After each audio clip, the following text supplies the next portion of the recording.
Hello students, again good morning to all of you.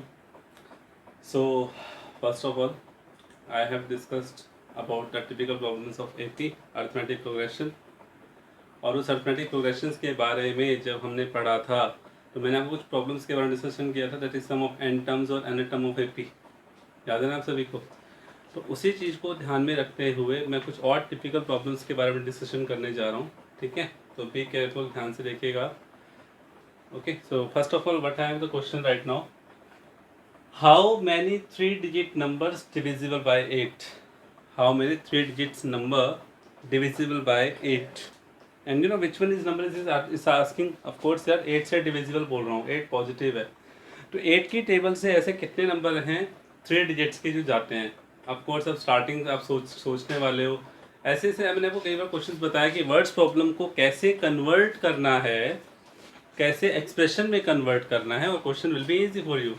So right now the number divisible by 8 and that should be the 3 digit, and just think about the 100 से start होकर 999 के बीच में वो numbers आने वाले हैं, because 100 is the first 3 digit number and 999 is the last 3 digit number. तो आप शुरुआत करेंगे कि 8 से पहला 3 डिजिट नंबर कौन सा डिविजिबल होगा, एंड थिंक अबाउट इट कि पहला 3 डिजिट नंबर कौन सा जाने वाला है, दैट इज 104। स्टार्टिंग का नंबर मिल जाता है, ऐसे लास्ट का पता करना होता है। कैसे पता चलता है सर? यार 100 को आप डिवाइड करके देखो 8 से, ठीक है। 8 1 जा 8, 8 2 जा 16, 4 की कमी थी, 4 नंबर उसमें ऐड कर दो, दैट्स इट। इसका मतलब 104 जो है वो पहला नंबर होगा। ऐसे ही 999 से आप कैसे पता लगा सकते हो कि उससे जस्ट पहले कौन सा नंबर 8 से डिविजिबल है? जस्ट सर उसको 8 से डिवाइड कर दो और वहाँ पर आप पता लगा लो कि कैसे वहाँ पर जो रिमाइंडर बचेगा उसको माइनस करना है। 8 1 जा 8, 8 2 जा 16, 3 8 4 जा 32, तो 7, यानी कि -9 से 992। तो यहाँ पर पता चल जाता है कि आपके पास 3 डिजिट नंबर डिविजिबल बाय 8 कौन कौन से होने वाले हैं? 104, सो ऑफ कोर्स एक का गैप रहेगा तो next will be 112, 120 and so on. तो लास्ट में कौन हुआ? 992। And it is asking about how many. It means जैसे ही आपको सीरीज का पता चल जाता है, this sequence is an AP, sorry series नहीं sequence, sequence is an AP, तो it means you can find out A, that is 104, that is D 18, and that is AN 992। तो इसकी हेल्प से आप easily n find out कर सकते हैं। तो I have just changed the expression for you, you have to solve this question yourself। Second one, I am discussing about again another question, that is good question, so please ध्यान से देखना है आपको। Question क्या है? Question ये कहता है कि देखिए 4 क्वेश्चन की स्टेटमेंट में लिख देता हूँ, ध्यान से देखिएगा। Okay, let's have a look. So student, this one is a question that if pth term of AP is Q and a qth term of AP is P, then show that P plus qth term is 0। तो of course students आपको यहाँ ध्यान देने वाली बात है, जैसा वो कह रहा है वैसा करो यार। आपके पास दो कंडीशंस आ रही हैं, ऑफ कोर्स हमें AP में A और D ही तो मेन चाहिए होता है। तो सॉल्यूशन क्या है इसका, ध्यान से देखिएगा। pth टर्म यानी कि AP that is Q, okay, and qth term यानी कि aq that is equal to p। Just solve these two equation and get the result of a and d। ap a plus p minus 1 into d that is equal to q। next one a plus q minus 1 into d that is equal to p। इसी के नीचे लिख दिया because we have to compare these two, so compare these two, we have minus minus and again minus, clear? So this is cancel out, p minus 1 minus Q minus 1 को D में से minus करना है भाई, आपको याद है D common आ रहा है, तो ये क्या बचेगा? p minus q into D and q minus p। We have to take -1 is common from here, that we get p minus q into D is equal to minus p minus q and d is equal to -1। Okay, simple as that. And put this d minus 1 either in 1 or 2। so I am putting it d in first condition put करता हूँ D की value को, तो क्या मिलता है? a minus p plus 1 equal to q. So we get a equal to p plus q minus 1। So this is the another value of a। So first of all we have compared this to a and d, we get a and d हमें मिल जाता है, और उसके बाद जब पूछता है वो आप सॉल्व कर देते हैं। क्या पूछता है वो आपसे? आपसे p प्लस क्यू टर्म पूछ रहा है, means A P plus Q term क्या होगी? ऑफ कोर्स यार n को रिप्लेस कर रहे हो ना आप, ए nth term p plus Q term, so it is replace n by p plus q. So what we have, a plus p plus q minus 1 into d. So right now put the value of a, that is p plus q minus 1 plus p plus q minus 1 and d is minus 1 again. P plus q minus 1 minus p minus q plus 1, just solve this, get the answer 0 and hence proved. Okay, we have to prove it. So we have to prove it. Okay, so we have proved it right now कि कैसे आपने इस equation को solve किया. तो student थोड़ा थोड़ा दिमाग को जोड़ाओ और अच्छे से क्वेश्चंस को सॉल्व करो भाई, तो परेशान बिल्कुल भी नहीं होना है. ओके, एक वर्बली में डिस्कशन कर लेता हूँ. 2 एपीज दे रहा हूँ आपको, ठीक है, और 2 एपीज को देने के बाद मैं आपसे पूछ रहा हूँ इसमें कौन सी टर्म दोनों की इक्वल आएगी. जस्ट ऑफ कोर्स आपको करना क्या है, दोनों की एन टर्म निकालनी है, दोनों को इक्वल रख देना है, एन की वैल्यू पता चल जाएगी. Simple as that. क्वेश्चन है भाई, 2 एपीज दे रहा है, वो अलग अलग कह रहा है इसमें कौन से नंबर की टर्म इक्वल होगी, यानी कि पक्का वो ऐसे टर्म दे रहा है जिसमें वो इक्वल आएंगी कंडीशन. तो ऐसे केस में क्या होगा, ऐसे केस में आपको क्या करना है, दोनों की एन टर्म निकालना है, दोनों को इक्वल रखना है. तो एन की जो वैल्यू आएगी वो बता देगी कि भैया ये एन के लिए, ये देखिए एन मतलब मान लीजिए एन इक्वल टू 10 आ गया, तो इसका मतलब 10th नंबर वाली टर्म दोनों एपी में इक्वल होगी. ओके, तो this is the condition for the AP. Done है, समझ में आ रहा है आपको, आना चाहिए. इसी पे आप एक क्वेश्चन में और थोड़ा सा आपको दौड़ाता हूँ, ध्यान से देखिएगा. Let's have a look. So students, what's new in this question, ध्यान से देखिएगा क्या लिखा हुआ है, please be careful about it. क्या लिखा हुआ है देखिए, find the number of terms common to the APs. मतलब कॉमन 2 एपी आपको मैं दे रहा हूँ, ये और दूसरी वाली ये पूछ रहा हूँ कि इनमें कितनी टर्म्स कॉमन है, number of terms common. Okay, कितनी कॉमन है. एक हो तो बात भी, अगर एक होती तो सीधा सा हम बोल ही देते, जैसे इसकी एन टर्म लेते उसकी एन टर्म लेते, दोनों के एक रख के वैल्यू निकाल देते. बट यहाँ पे एन टर्म मतलब ऑलरेडी गिवन है भाई, दोनों की एन टर्म भी गिवन है. ठीक है, तो पहले तो हमने ये पता लगाया. क्वेश्चन समझ गए ना मैं क्या कहना चाह रहा हूँ. The question is how many terms common in this 2 AP, मतलब इनमें कुछ टर्म्स कॉमन आने वाली हैं, कितनी होंगी वो बतानी है. क्या क्या होंगी वो तो बता ही नहीं रहे ना, कितनी होंगी वो बतानी है. तो बी केयरफुल, ध्यान से देखिएगा.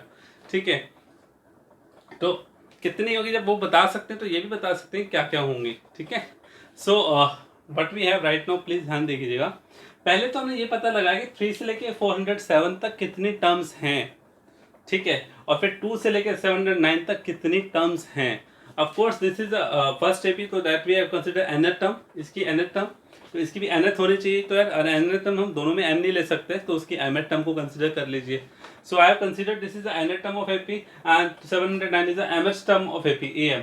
सो find the total number of terms are there. हमने फाइंड आउट कर लिया, n इक्वल टू 102 आ रहा है, m इक्वल टू 102 आ रहा है. मतलब ये तो तसल्ली होगी कि दोनों एपीज में 102 टर्म्स हैं टोटल. ओके, अब ये पता लगाना है कि इसमें कितने और कितने टर्म्स कॉमन हैं. मतलब अगर मैं ये कहना चाह रहा हूँ कॉमन मतलब एक जैसी हैं, इसका मतलब मुझे नहीं पता इसमें कौन सी टर्म्स होगी, मुझे नहीं पता इसमें कौन से वाली टर्म्स होगी जो इसमें कॉमन होगी. So first one I would like to say कि मैं मान लेता हूँ इसकी जो pth टर्म है इसकी qth टर्म के एक आइडेंटिकल है, ऑफ कोर्स एक जैसी है. Let pth term of first AP is identical of qth term of second AP. Identical समझ गए ना, मतलब दोनों को सेम रखना है, यानी कि AP equal to A q लेकर चलो. अब AP सॉल्व करो, a plus p minus into D. ध्यान से देखिए क्वेश्चन अलग है आपके लिए. ये a plus q minus into d, a को सॉल्व किया, कितना है a, ध्यान से देखो a कितना है 3, यहाँ पे 3 प्लस पी माइनस इंटू 4 है, और यहाँ पर क्या है 2 प्लस इंटू 7. ठीक है, सॉल्व किया, क्या मिलता है इधर देख लेते हैं क्या मिल रहा है. ध्यान से देखना यार, इधर दिख रहा हूँ मैं इसको. तो क्या मिल रहा है 3 plus 4p minus 4 2 plus 7Q minus 7, तो कितना मिला 4P okay minus 1, 7Q minus 5, ठीक है। 4P कितना वो देख रहे हो आप, 4P माइनस 1, और यहाँ पे कितना मिल रहा है 7P माइनस 5, ठीक है। तो क्या करना क्या है, -1 माइनस के प्लस 5 हो गया, ये देखो 4P प्लस 4 इक्वल टू 7, क्या हो गया, बिल्कुल सही है, -5 इधर लाया, 4 कॉमन आ गया, तो हमारे पास रिजल्ट क्या आ रहा है, ध्यान से देखिएगा प्लीज़। अब आप सोचेंगे सर इतनी जल्दी आप यहाँ से कहाँ जाओगे, तो मैं थोड़ा सा इधर चला जाता हूँ यार, क्या दिक्कत हो गई, ठीक है। तो मैं आपको पेज नंबर पे डाल ही देता हूँ, आप कंफ्यूज नहीं होंगे।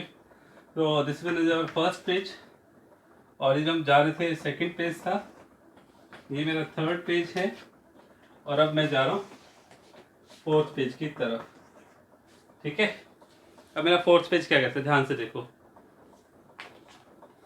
4P प्लस 4 यानी कि 4 कॉमन आ रहा है, P प्लस 1 7 को इधर ले आओ, P plus 1 upon 7 Q upon 4।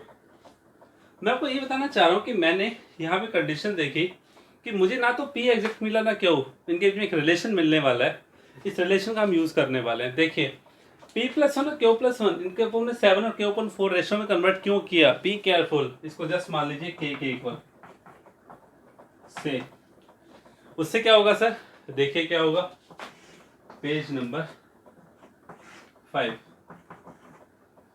पहला क्या है, P plus 1 upon 7 equal to K के इक्वल, और Q upon 4 equal to 7, sorry K, तो P की वैल्यू क्या आई 7K माइनस 1, Q की वैल्यू क्या आएगी 4K, ठीक है। ये क्या हेल्प करेंगे, एक बात बताइए ध्यान से, मैंने अभी क्या कहा था कि फर्स्ट एपी की पीएच टर्म मान लेते हैं आइडेंटिकल है सेकंड एपी की क्यू टर्म के इक्वल। जब देखा गया कि पी और क्यू की वैल्यू के टर्म्स में क्या आई, that is 7K minus 1 and 4Q, ध्यान से सुनना मेरी बात, पीएच टर्म इसकी और क्यू टर्म उसकी दोनों आइडेंटिकल हैं, तुम्हें क्या पता कि पीएच टर्म इसमें से कौन से नंबर पे होगी, ठीक है, और क्यू टर्म उसमें कौन से नंबर पे होगी। इसका मतलब इस पी और क्यू की वैल्यू कहाँ तक जा सकती है, नंबर ऑफ टर्म्स कितनी है वहां तक, मतलब हमें नहीं पता कि कौन से नंबर वाली टर्म्स इक्वल होने वाली है, क्या पता लास्ट वाली हो, हालांकि दिख नहीं रहा वो। तो कहने का मतलब क्या है, 102 टोटल टर्म्स हैं, पहले एपी में भी और दूसरे एमए पे भी, तो दोनों के इक्वल वहां पर कंडीशन जा सकती है। मतलब मेरा ये कहने का मतलब है कि p can be less than 102 and q can be less than 102। तो मिलता क्या है 7K minus 1 less than equal to 102 और 4K लेस देन 102। तो यहाँ से वैल्यू क्या आई, यहाँ से वैल्यू ध्यान से लिखना क्या आ रही है 103/7, और यहाँ से वैल्यू आ रही है 102/4 यानी कि 51/2, ठीक है। तो K की वैल्यू कितनी कॉमन है भाई दोनों में, ध्यान से देखिएगा 7 बन जा, और यहाँ पर K क्या है 25.5। थोड़ा सा ध्यान दे रहे हैं, थोड़ा कंजस्टेड स्पेस हो गया बच्चों कि K की वैल्यू लेस देन इक्वल टू 14.5 या 7 और K की वैल्यू 25.5, दोनों में कॉमन कितनी आ सकती हैं। यहाँ पर कह रहे हैं कि K की वैल्यू 14.5/7 तक जा सकती है, वो कह रहे हैं कि K की वैल्यू 25.5 तक जा सकती है। इसका मतलब दोनों में कॉमन कौन सी हुई, ऑफकोर्स दोनों में कम वैल्यू कौन सी है, 14.5/7 तक की वैल्यू कॉमन है, छोटी है। इसका मतलब क्या हुआ कि K की वैल्यू जो आप लेने वाले हो, जो आपने K अंदर लिया है, ठीक है, वो कोई रियल नंबर होगा, नेचुरल नंबर होगा, तो उस K की वैल्यू कहाँ तक कॉमन आ रही है, ऑफ कोर्स आपके पास K की वैल्यू आ रही है 14 तक। तो ये 14 डिसाइड करेगा कि टोटल नंबर ऑफ टर्म्स कितनी कॉमन है, 14। कंफ्यूज मत होना स्टूडेंट्स, K की वैल्यू 14.5/7 एंड K की वैल्यू 25.5। Of course K is any natural number should be there, because हमने किसके बीच में फाइट किया, हमने फर्स्ट एपी की पीएट टर्म और सेकेंड एपी की क्यूएट टर्म के बारे में फाइट किया था, ठीक है। सो बी केयरफुल, यहाँ से पता चलता है कि k की मैक्सिमम पॉसिबल वैल्यू 14 तक यूज की जा सकती हैं. It means there will be 14 terms commons in two APs. So this one is the most typical question for you right now. Okay, so please ध्यान से कीजिएगा. Yes, students, some part of the question I have solved. But before that, I have discussed with the statement of the question what it said. The sum of n terms of two APs are in the ratio 5n plus 1 ratio 9n plus 6. So find a ratio of their 15th terms का ratio find out करना. Okay. First of all, what is given? The two APs are there, and their sum of n terms are given in the ratio. And the sum of n terms of first AP and sum of n terms of second AP have the ratio that is 5n plus 1 ratio and 9n plus 6. We have to find the ratio of their 15th term. तो first of all two APs है तो उनकी दोनों की first term अलग होंगी, दोनों के कॉमन डिफरेंस अलग होंगे, दोनों का एस एन अलग होगा, सम ऑफ एन टर्म्स, उसकी एन टर्म्स अलग, उनकी एन टर्म्स अलग. तो उनको कैसे नोटेशन दिया है ध्यान से देखिए. Let A1 A2 and D1 D2 are the first terms and common differences of two APs, of course, and Sn and S dash n is common because number of terms is n. S dash n are sum of n terms of two APs. Okay, तो यहाँ पर S हो गया first AP का सम का terms और S dash हो गया sum of n terms of second AP. So I have just recorded the question, write down the expression. The Sn upon S dash n, what is given, that is 5n plus 4 ratio 9n plus 6. So further solve it. Sn means n upon 2 2a1 plus n minus 1 into d1, of course, and S dash n means S dash, समझ गया, confuse मत होना. n upon 2 number of terms are common, that is S had the first term of the second AP, that is A2, and the common difference, that is D2. So I have used here 2A2 plus n minus 1 into D2, and that is equal to 5n plus 4 upon 9 plus 6. So further solve it. This n by 2 is cancel out. Okay. हमें क्या चाहिए? हमें चाहिए ratio of their 15th term. Okay. So what should be the 15th term of both AP? Ratio of the 15th term of both AP means A1 plus 15D1 the first and A2 plus 15D2 the second. We have to find the ratio of these two. इस expression को अगर देखा जाए तो A1 plus 15D1, यहाँ क्या है 2A1 plus n minus 1 D1. This is 2A1, but we required A1 only. तो इस 2 को क्या किया जाए, पहले इस 2 को हटाया जाए, ऐसे नहीं हटेगा, न्यूमरेटर और डिनोमिनेटर को डिवाइड कीजिए. So what we get A1 plus n minus 1 upon 2, that is D1, A2 plus D2, that is 5n plus 4 9n plus 6. Okay, so we have to find the 15th term 16th term ratio. तो यहाँ 15 होना चाहिए ना, 15 होना चाहिए. अब समझ में आया कुछ? मैं इसको मैच कर रहा हूँ भाई, जो चाहिए उसके साथ कंपेयर करना है. तो इसकी पिक्चर पहले ही माइंड में सेट हो जानी चाहिए कि ये एक्सप्रेशन लाने के लिए उसमें क्या चेंज किया जाए. तो चेंज किया गया, देख रहे हो आप, आपको 15 चाहिए, 16 टर्म है ना, 15 चाहिए. यहाँ पर n-1/2 है. Just do the rough work. N आपको क्या मिल रहा है, 31 मिल रहा है. 15 लाने के लिए आपको n केवल क्या रखना है, 31. So put n equal to 31 both sides. It become A1 plus 15D1, A2 plus 15D2. Put the 31 here. 5 into 31 plus 4, 9 into 31 plus 6. So what we get, 159, 285 answer. Okay, 159 and 285. Further you can cancel out it. Okay, that we have 53 upon 95. 53 upon 95 is the ratio. So students got it. तो ध्यान से कीजिएगा, बड़ा अच्छा question है. Next proceed करते हैं अगले क्वेश्चंस की तरफ, जल्दी से देखिए. So students, this is another important question I have discussed with you. I am discussing with you right now. What is the question statement? Just look at the question.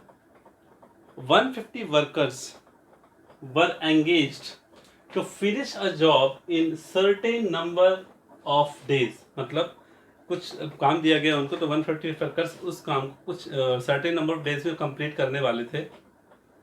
4 workers are dropped out. 4 worker चले गए on second day मतलब first day 150 ही रहे, second day में 4 workers चले गए यानी कि 146 रह गए। 4 more workers on the dropped out on the third day, 4 और चले गए मतलब 142 रह गए, एंड सो ऑन, मतलब ये सिलसिला चलता रहा। It took 8 more days finish the job, यानी कि जब वर्कर जाने लगे, 4 वर्कर हर एक दिन जाने लगे, तो काम जो सर्टेन नंबर ऑफ डेज में होना था वो 8 दिन ज़्यादा टाइम लगा उसको करने में, ठीक है। 8 more days to finish the job. तो आपको ये बताना है कि find the number of days in which the work completed, काम कितने दिनों में कंप्लीट हुआ। तो क्वेश्चन समझ में आया आपको कैसे करना, बी केयरफुल। ये तो समझ में आ ही रहा होगा कि सर 150 वर्कर्स थे फर्स्ट डे, सेकेंड डे 146 रहे, लेकिन ये तब था जब वर्कर जा रहे थे, और अगर वर्कर नहीं जाते तो काम टाइम पे पूरा हो जाता, ये बात भी सही थी। यानी कि जब वर्कर जा रहे थे तो काम करने में 8 दिन ज़्यादा लगे। Think about it. तो हम क्या करने वाले, दोनों कंडीशंस, काम तो कंप्लीट चाहिए था ना उसको, तो हमें ये पता लगाना कि नंबर ऑफ डेज लगे कितने, ठीक है। सो इसका मतलब ये है कि अब हम दोनों कंडीशंस को कंपेयर करेंगे, जब वर्कर जा रहे थे तब कितने दिन लगे, तब कितने दिन का काम था, और जब वर्कर नहीं जा रहे थे तब काम कितने दिन में कंप्लीट हो रहा था, ठीक है। Let's have a look. Let number of days, let n number of days in which work completed, बिल्कुल हो रहा था, कब, कंडीशन क्या है, when 4 workers dropped out each day except first day, of course first day भी तो उतने थे ना। इसका मतलब क्या है, हमने n नंबर ऑफ डेज माना कि जिनमें वो वर्कर उसमें वो काम कंप्लीट हुआ। तो पहले पता लगा लेते हैं कि पहले दिन वर्कर कितने थे 150, दूसरे दिन वर्कर कितने रहे 146, तीसरे दिन 142। अब उस हिसाब से पहले दिन में जब वर्कर 156 रहे, दूसरे में 146 रहे, 142 रहे, तो n डेज में काम कंप्लीट हो रहा था जब वर्कर जा रहे थे। तो इसका मतलब ये पता लगा लेते हैं कि कितने दिन में काम कंप्लीट हो रहा था, ठीक है। So what we I want to say that कि अब हमें ये लगाना है कि वर्क जो कंप्लीट हुआ, तो इसका मतलब उस एंड डेज में वर्क कंप्लीट हुआ तो कितने वर्कर चाहिए थे। Therefore total workers required,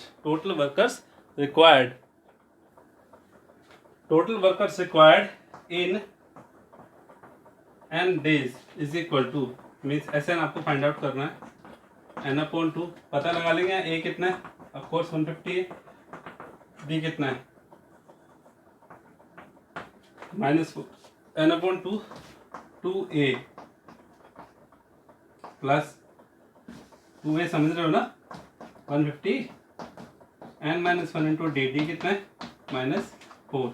just solve it. What is n हमें मालूम ही नहीं है, सो n/2 that is 300 minus plus 4, 304 minus 4n, okay, -4n plus 4, 300 plus 4, तो उसे कॉमन ले सकते हैं। तो कंडीशन आपके पास क्या बचेगी 152n minus 2n स्क्वायर।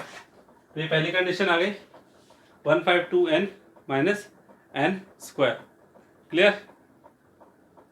अब उसके बाद अगर 150 वर्कर्स एंगेज रहते हर दिन, then work completed in n-8 days. ये कैसे आया सर, ये इंपॉर्टेंट पॉइंट है इस क्वेश्चन का। अगर वर्कर्स नहीं जाते, अगर वर्कर 150 ही रहते तो काम 8 दिन पहले ही खत्म हो जाता, क्योंकि उसने बोला कि 8 दिन ज्यादा लगे। 8 दिन ज्यादा कब लगे, जब वर्कर जा रहे थे।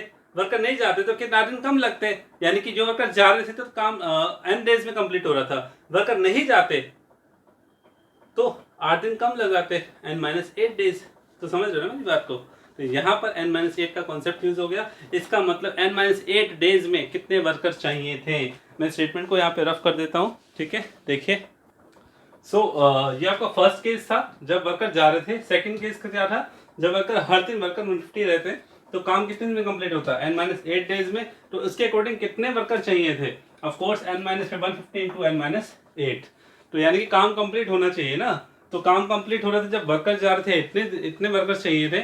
और जब काम कंप्लीट हो रहा था, जब हर दिन वर्कर नहीं जा रहे थे, तो उस टाइम इतने डेज इतने वर्कर चाहिए थे। तो दोनों कंपेयर हो जाएंगे according to situation that we have 152n minus 2n square, 150n minus 1200। Solve करते हैं इसको।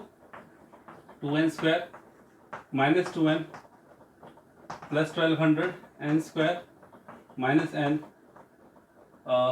sorry not plus, minus 1200 minus 600। this is a quadratic equation, factorize it, that is n minus 25 and n plus 24 is equal to 0.